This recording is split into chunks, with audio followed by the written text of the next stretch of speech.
মেয়েরা মা বাবার কত দেখো খরচা এই করে দেখো। নেকলেসটা অনেক সুন্দর না, আমাকে কিনে দাও না। গয়না তো অনেকই কিনা হয়েছে, আবার নেকলেস কি করবা? তোমার বাপ মা তো মান সম্মান বলে কিছুই নাই, তাই তোমাকে খালি হাতে পাঠিয়ে দিয়েছে। সাথী, এসব কি বলছিস তুই? আমি তো ঠিকই বলছি আব্বা, আমি যদি খালি হাতে শ্বশুর বাড়ি যাই তাহলে কি তোমাদের মান সম্মান থাকবে বলো? তোদের যা ইচ্ছে তাই কর, দয়া করে আর বাড়িতে অশান্তি করিস নি।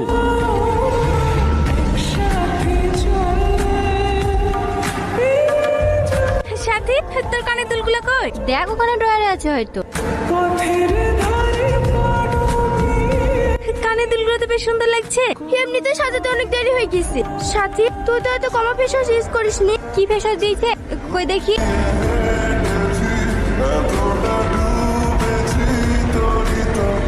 সাথী, তাড়াতাড়ি একটু আমার ঘরে আয়। কি হয়েছে? এত ইমার্জেন্সি ডাকলি? তুই জানিস না আমি কি ফেস ওয়াশ ইউজ করি? কেন, ওই ফেস ওয়াশে আবার সমস্যা কি? আমি ওসব কিছু জানি না, আমাকে এক্ষুনি ফেস ওয়াশ এনে দে। ঠিক আছে।